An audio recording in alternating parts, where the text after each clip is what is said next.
What is going on, y'all? Welcome back to the channel. To all my new folks, welcome. My name is Bray Gray, and I'm a UX designer and portrait photographer based in San Diego, California. Now, today I just wanted to chat with y'all for a second because I was actually having a really interesting conversation with my coworkers the other day, and we were essentially just discussing the current state of UX design and UX designers. And in that conversation, I posed to them the question, do you think that UX designers made a mistake and overcorrected in their job function? Now, let me give y'all some context on that question. So, back in the day, probably about 5 to 10 years ago, UX designers were the ones that people would come to when they wanted to make their interface look pretty, right? They didn't really understand the true function of a UX designer. They didn't understand that UX designers were meant to think through the function of an interface in addition to thinking through the aesthetic of the interface. And so, as a way to kind of shed this image as the beautifiers, the stylizers, the people who just made interfaces look pretty and whatnot, UX designers, they started adopting business thinking and frameworks and methodologies. They started leading workshops and just really being advocates and influencers for design thinking and problem solving. And as a result of this, the whole visual design and aesthetic portion of UX design process kind of took a back seat. And I noticed over time, it started to become more streamlined, more automated, and kind of more generic as well. And one thing I've noticed as of late is that a lot of UX designers are coming in and they have really strong design thinking and problem solving capabilities. But when it comes to visual design chops and capabilities, they're not as strong as you would expect them to be. And, just asking that question and giving that context to my coworkers, they kind of arrived at two schools of thought on this subject. The first school of thought was, yes, UX designers, they've overcorrected, they kind of made a mistake, and they need to get back to refining and honing their visual design skills.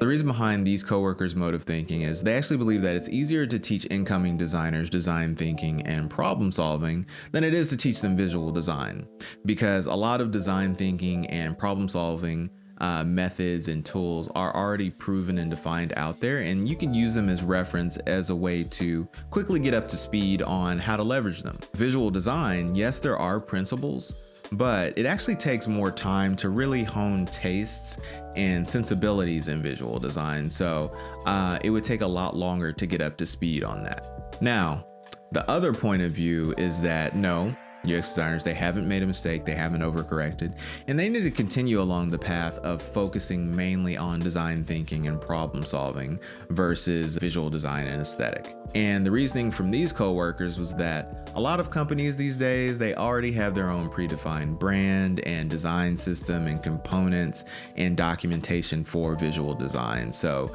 that stuff can pretty much just be plug and play, whereas leveraging design thinking and problem solving, you have to teach incoming designers how to take complex problems and simplify them. You have to teach them how to work with researchers, how to do their own research, how to leverage data in order to arrive at different solutions for interfaces.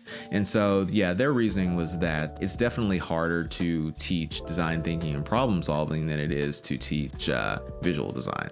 So comparing these two schools of thought, I actually landed somewhere in the middle. I definitely believe that it's harder to teach visual design over design thinking and problem solving. And the reason I say that is because we already teach design thinking and problem solving. We teach it to our PMs, we teach it to our engineering teams, we teach it to our VPs, we teach it to our account executives. We lead these design thinking sessions and workshops, and we really get these other disciplines in the mode of thinking like a designer. And so my reasoning is like, if we can do that with other disciplines, how much easier would it be to do that with someone of the design discipline versus teaching visual design and, like I said, actually honing tastes and sensibilities over time?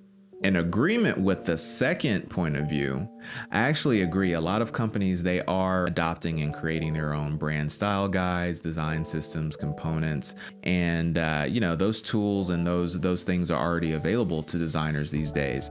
I can tell you the company I work for now, or the company we work for now, we actually do have our own design systems and components, and even our engineers have their own component libraries that correspond to ours in order for us to prototype and iterate and get stuff out quickly.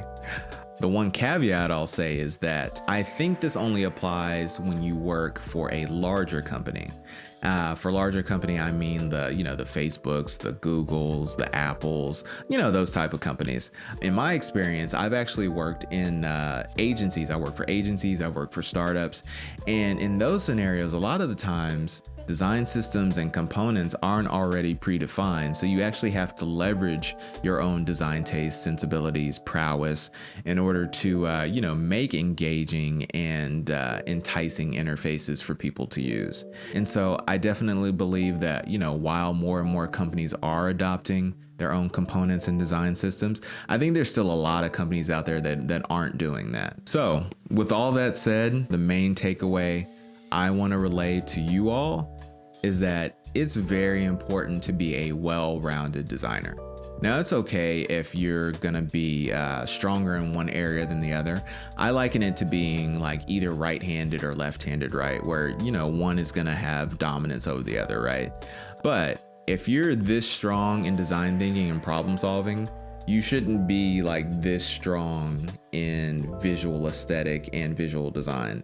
It should be more something like this. You may not be as strong in visual design and aesthetic, but you should still be fairly capable in it. You shouldn't be at a deficit in that skill set as a UX designer. And so, just being able to have both of these skill sets and being fairly competent and capable in both of them, that not only makes your job easier, but it also allows you to work in many different types of companies that, sometimes you work with defined design systems, sometimes you don't. And sometimes you get to be a lot more creative and, leveraging your own sensibilities and things like that. So yeah, that's pretty much the key point that I wanted to take away from that conversation and relate to y'all. It's very important to be a well-rounded designer. It will benefit you so much no matter which company you work for, and it only sets you up for success. But hey, that's just my point of view. If you have something different, or if you had something you want to contribute to the conversation, go ahead and add it down in the comments and I'll check it out. But with that, I'm gonna go ahead and get up out of here, y'all. I don't want to take up too much of your time, but before I do, go ahead and hit that subscribe button and that thumbs up icon, and also that notification bell in order to stay informed of all my future content coming up. I got some good stuff coming and I don't want y'all to miss out. But with that said, I'm gonna go ahead and get up out of here. All of y'all take it easy and I will catch y'all later.